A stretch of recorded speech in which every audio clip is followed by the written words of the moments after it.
नमस्कार, मी आहे दीपाली आणि माझ्या चॅनलवर तुमचे स्वागत आहे. मी कथा घेऊन येत आहे, मन माझे तुझे झाले, सीझन 2 भाग 34. आज ते हॉटेलला जाणार होते. सगळे हॉटेल बुक केलं होतं. हळद आणि लग्न तिथंच होणार होतं. सगळ्यांनी आपल्या आपल्या बॅगा भरून घेतल्या होत्या. गौरीला मंदारने मदत केली होती. रिद्धी सगळं घर बघत होती. तिच्या मनात आठवणांची गर्दी झाली होती. घराचा उंबरठा ओलांडताना डोळ्यात साठले हजार भाव. माहेराच्या प्रत्येक कोपऱ्यात असतो आठवीचा गाव. आईच्या हाताचं पाणी पिऊन मन म्हणत थांब अजून थोडं, पण काळ म्हणत जा आता, तुझं नवं आयुष्य आहे पुढे मोठं. हसत निरोप देताना अंतर्मन रडतं. ओळखीचं सगळं परक वाटतं. आशीर्वादांच्या सावलीत चालते ती. नव्या संसाराकडे नव्या स्वप्नासह निघते ती. साहिल तर खूप खुश होता. काजल आता घरात येईल, माझ्या सोबत राहील. तो मनातच म्हणत होता. सरिता, झालं का? आपल्याला लवकर जायचं आहे. विनायक म्हणाले. विनायकला विनायक कशाला ओरडतोय? ती सगळं बघते ना, आजी म्हणाल्या.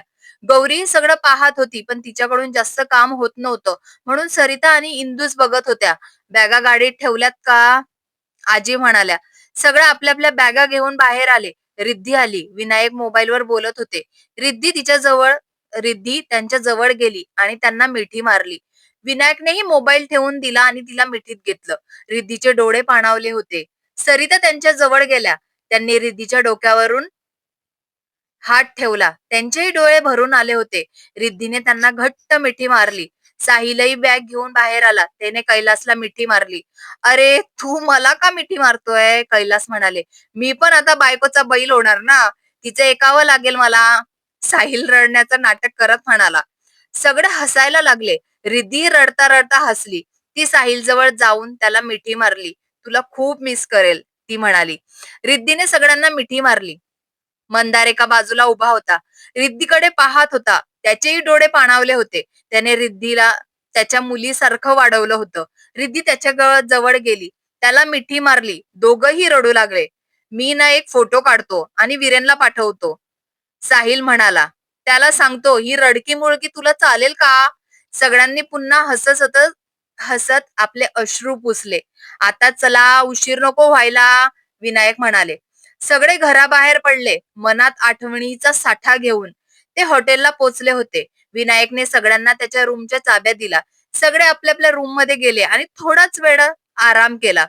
थोड्या वेळात वीरेन आणि त्याची फॅमिली आली. त्यांच्या पाठोपाठ काजल आणि फॅमिली सुद्धा आली आणि मग किरण आणि त्याची फॅमिली पोहोचली. विनायक कैलास सगळ्यांचं व्यवस्थित बघत होते. कोणाला काही लागतंय का? रूम ठीक आहे का? सगळं ते पाहत होते. मंदार मात्र गौरीच्या जवळ होता.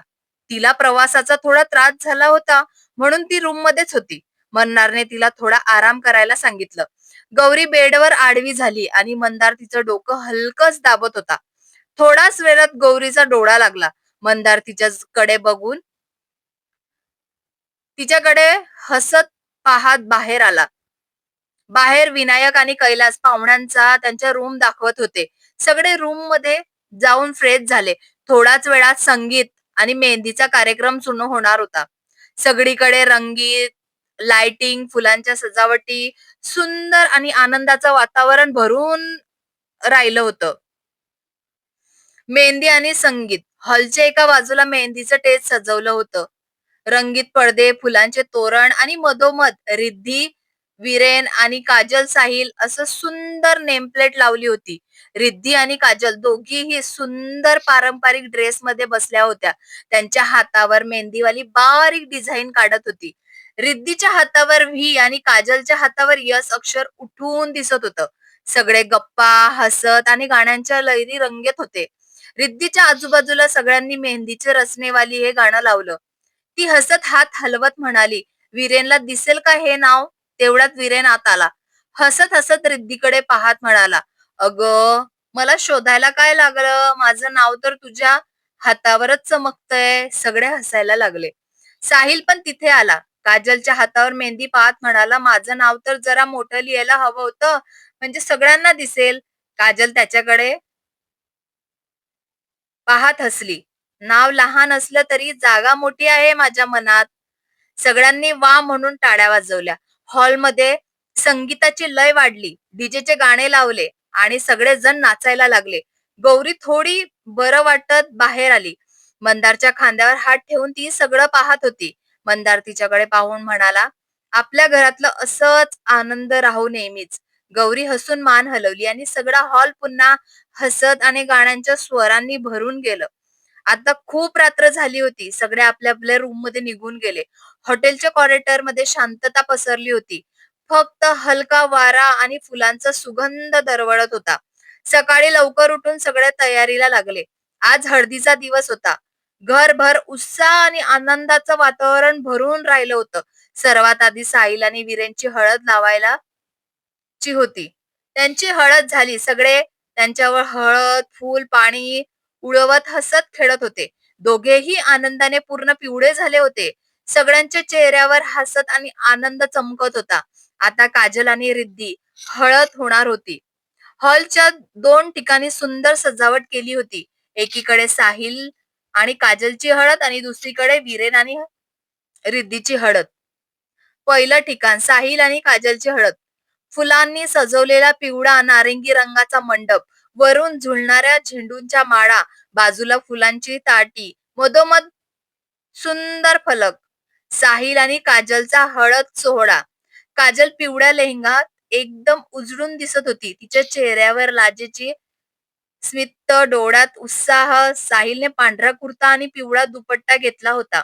रिद्धी आणि गौरी तिच्याजवळ हळद लावत होत्या आणि सगळीकडे मेहंदी लगा के रखना या गाण्यावर लय चालू होतं. साहिल हळद लावताना काजलच्या गालावर थोडी हळद लागली. तो हसत म्हणाला, "आता तू पण माझ्यासारखीच झाली." सगळ्यांनी जोरात हसत टाळ्या वाजवल्या. दुसऱ्या ठिकाणी वीरेन आणि रिद्धीची हळद. या मंडपात फुलांच्या माळा आणि पिवळ्या पडद्यांनी सुंदर डेकोरेशन केलं होतं. मधोमध फलक होतं. वीरेन आणि रिद्धी हळद सोहळा. रिद्धी हलकं पिवळं अनारकली सूट घातला होता. केसात गजरा आणि पिवळी बिंदिया. वीरेनने पांढरा कुर्ता घातला होता आणि त्याच्याकडे बघून तो हसत होता. रिद्धी हळद लावताना सगळ्यांनी गाणी म्हटली. नवरी आली रे आली. तिच्या चेहऱ्यावर हळदीचा रंग आणि प्रेमाची चमक दोन्हीही एकत्र दिसत होते. वीरेनने रिद्धीच्या गालावर थोडी हळद लावली. ती लाजत बाजूला झाली आणि सगळे वा म्हणून हसले. दोन्ही मंडपामध्ये हसत आनंद गाण्याची लय भरून राहिली होती. मंदार, गौरी, रखमा, आजी, विनायक सगळ्यांच्या चेहऱ्यावर समाधान होतं. घरचं वातावरण जसं प्रेमळ तसंच हा सोहळा भावना, गती आणि आनंदात होतं. रखमाने साहिल आणि रिद्धीला हळद लावली. दोघांच्या चेहऱ्यावर पिवळा रंग आणि आनंद दोन्हीही झळकत होते. रखमांची मुलं तर गाण्याच्या तालावर थिरकत होती. हळद लागली नवरीला या गाण्यावर त्यांनी मस्त डान्स केला. सगळे पाहुणे टाळ्या वाजवत हसत होते. रखमा आणि तिचे मुलं शहरातले लग्न मनापासून एन्जॉय करत होते. गावातून आलेले ठेवण पण शहरातला जल्लोष दोन्हींचं सुंदर मिश्रण दिसत होतं त्या क्षणी. त्यांनी हळद खूप खेळली. एकमेकांवर पिवळा रंग उडवला. हसण्याचा, आनंदाचा पाऊस पडला होता. सगळं वातावरण आनंद, प्रेमळ आणि उत्साहाने भरून गेलं होतं. आज लग्न होतं. त्याची तयारी चालू होती. मंदार लग्नाच्या मंडपात बघत होता. आज आधी रिद्धीचं लग्न होतं. बाकी सगळे तयारी होण्यात गुंतले होते. गौरी पण खूप सुंदर तयार झाली होती. तिने मोरपंखी रंगाची साडी नेसली होती. गळ्यात सोन्याचे दागिने, हातात बांगड्या आणि केस सुंदर गुंफून वर बांधले होते. गौरी आज खरोखर तेजस्वी दिसत होती.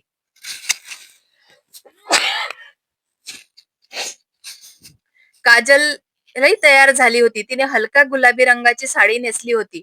डोळ्यात लाजरे भाव आणि चेहऱ्यावर गोड स्मित. रिद्धी तर लग्नासाठी सजली होती. लाल रंगाचा घागरा तिने नेसला होता. छान हेअरस्टाईल, गळ्यात दागिने, हातात बांगड्या, चेहऱ्यावर खुललेलं हसू. आवडत्या मुलासोबत लग्न होतंय म्हणून ती अगदी आनंदाने उजळून निघाली होती. सरिता आणि इंदू सगळं बघत होत्या. 2 लग्नाची लगबग, धावपळ सुरू होती. रखमा पण त्यांच्या सोबत होती. आजी, आजोबा आणि शांता आजी पाहुण्यांसोबत बोलण्यात रमल्या होत्या. रखमा, सरिता आणि इंदूला सगळीकडे मदत करत होती. वातावरणात लग्नाचा उत्साह भरला होता. मंदार रेडी होऊन ये. त्या आता मंडपात येतील. रिद्धी तयार झाली का ते पण बघून घे, विनायक म्हणाले. मंदार रूम मध्ये गेला. गौरी तयार होऊन बसली होती. "गौरी, तू खूप सुंदर दिसते आज. तुला माझीच नजर लागेल बहुतेक," मंदार म्हणाला तिच्याकडे प्रेमाने पाहत. गौरी फक्त हसली. तिच्या हसण्याचंच उत्तर होतं. मंदारने कपडे बदलले आणि म्हणाला, "गौरी, मी रिद्धीला बघून येतो." "मी पण येते," गौरी म्हणाली. दोघेही रिद्धीच्या रूम मध्ये गेले. "रिद्धी, तू खूप सुंदर दिसते," मंदार म्हणाला, डोळ्यात अभिमान झळकत. "खरंच रिद्धी खूप सुंदर दिसत आहे," गौरीनेही कौतुकाने म्हटले. "तुझी तयारी झाली का? थोडाच वेळच ते येतील. वेळ नाही जास्त," मंदार म्हणाला. "हो, माझं झालंय," रिद्धी हसतच म्हणाली. "ठीक आहे, बाकीचे बघतो. गौरी, तू रूम मध्ये थांब, नंतर खाली ये," मंदार म्हणाला. गौरी मान डोलावून तिच्या रूम मध्ये निघून गेली. घरभर लग्नाचे लगबग, आनंद वातावरण भरून राहिलं होतं. थोड्याच वेळात वीरेन तयार होऊन आला. तो मंडपाजवळ आला. सरिता, इंदू आणि इतर बायकांनी त्याला ओवाळले. तो आतमध्ये आला. गुरुजींनी पूजा मांडली होती. वीरेन तिथे उभा राहिला. गुरुजींनी नवरीला बोलवायला सांगितले. गौरी आणि काजल रिद्धीला घेऊन आल्या. अंतरपाठ धरले. मंत्रोच्चार सुरू झाला. "सावधान, सावधान." सगळ्यांनी त्यांच्यावर अंगावर अक्षता टाकल्या. त्यांनी एकमेकांच्या गळ्यात हार घातले. पुढील विधी सुरू झाल्या. साहिल आणि काजल जवळ गेला. "आज तू साडीमध्ये खूप सुंदर दिसते काजल, माझी नजर लागेल बहुतेक," साहिल म्हणाला. "असं काही नाहीये, मी नेहमीच अशीच दिसते," काजल म्हणाली. "हो, पण आज काहीतरी खास वाटतंय, कारण आज संध्याकाळी आपलं लग्न आहे, तू माझी होणार आहेस," साहिल म्हणाला. "मी तर कधीच तयार होते. तुम्हीच घरच्यांना सांगायला उशीर केला," काजल म्हणाली. "आता सांगितलं ना, आता काही थांबू शकत नाही," साहिल म्हणाला. "रिद्धी, बघ ना किती सुंदर दिसते आज," काजल म्हणाली. "हो, पण माझ्या नजरेत आज सगळ्यात सुंदर तूच दिसतेय," साहिल म्हणाला. दोघेही एकमेकांकडे बघून हसतात. मंडपात सगळीकडे गंध, फुलांचा सुगंध दरवळत होता. शहनाईचा आवाज वातावरणात घुमत होता. गुरुजींनी मंगलाष्टक सुरू केली. वीरेनच्या पांढऱ्या शेरवानी खूप देखणा दिसत होता. तरी रिद्धी लाल रंगाच्या घागरात शृंगार करून आली होती. तिच्या चेहऱ्यावर हलकं स्मित होतं. थोडं लाजलेलं, थोडं आनंदात उजळलेलं. गुरुजींनी अंतरपाठ धरायला सांगितलं. मंगलाष्टकाचे सूर चढत गेले. सावधान, सावधान असा आवाज झाला. अंतरपाठ खाली झाला. दोघांचे डोळे एकमेकात भिडले. एक क्षण थांबा जणू. दोघांनी एकमेकांच्या गळ्यात हार घातला. सगळ्यांनी आनंदाने अक्षता टाकल्या. शुभेच्छांचा वर्षाव झाला. त्यानंतर कन्यादानाच्या विधी झाल्या. सरिताच्या डोळ्यातून पाणी आलं. "माझी लेक आता दुसऱ्यांच्या घरची होणार," ती मनातच म्हणाली. वीरेनने तिचा हात धरून हळूच आश्वासन दिलं. "मी आता माझी जबाबदारी आहे." लग्नाचे फेरे सुरू झाले. गुरुजींत्री मंत्र म्हणत होते आणि रिद्धी वीरेनच्या मंत्रांच्या साक्षीने 7 पावले टाकत होते. प्रत्येक फेऱ्यासोबत एक नातं, एक वचन आयुष्याचं जोडलं होतं. फेरे पूर्ण झाले. वीरेनने रिद्धीच्या गळ्यात मंगळसूत्र टाकलं.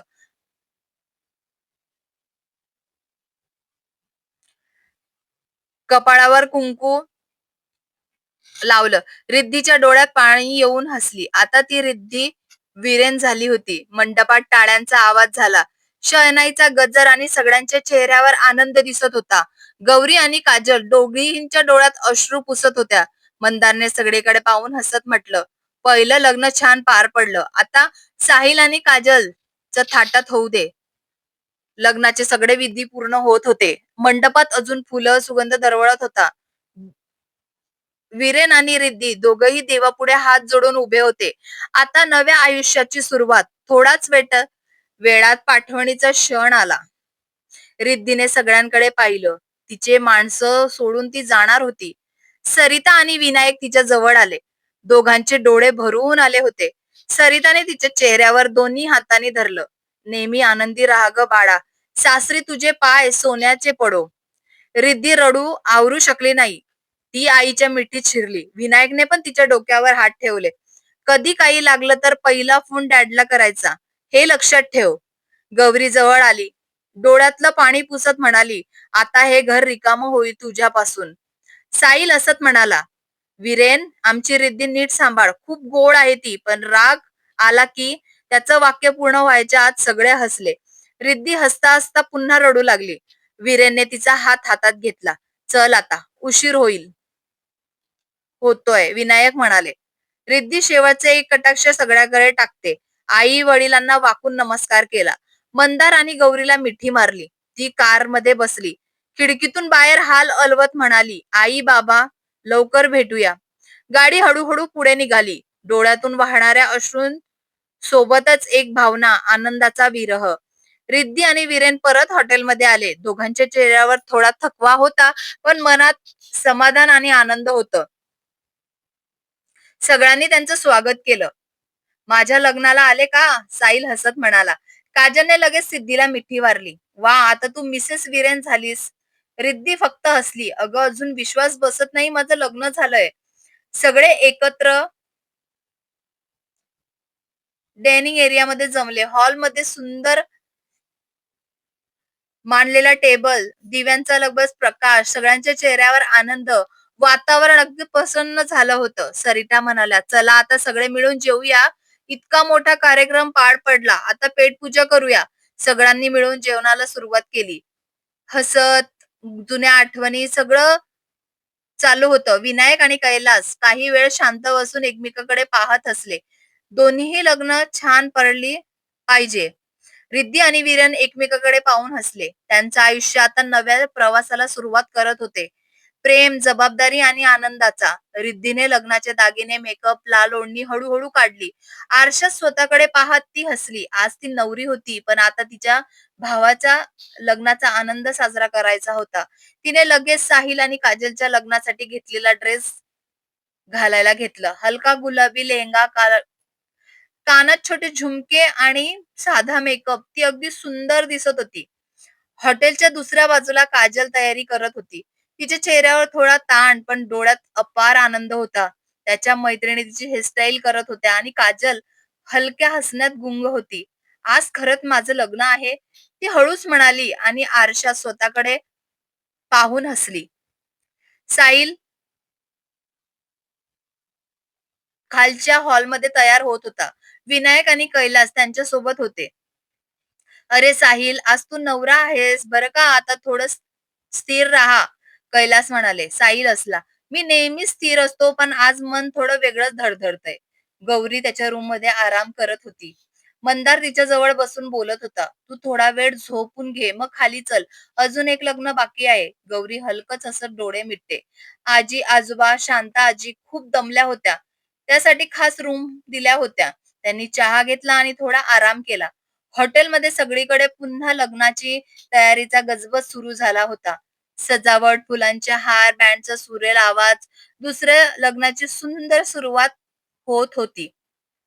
पुढील भागात साहिल आणि काजलचे लग्न कसे होते जाणून घेण्यासाठी ऐकत रहा. मन माझे तुझे झाले सीझन 2 भाग 34.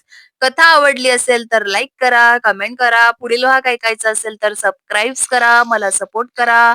धन्यवाद.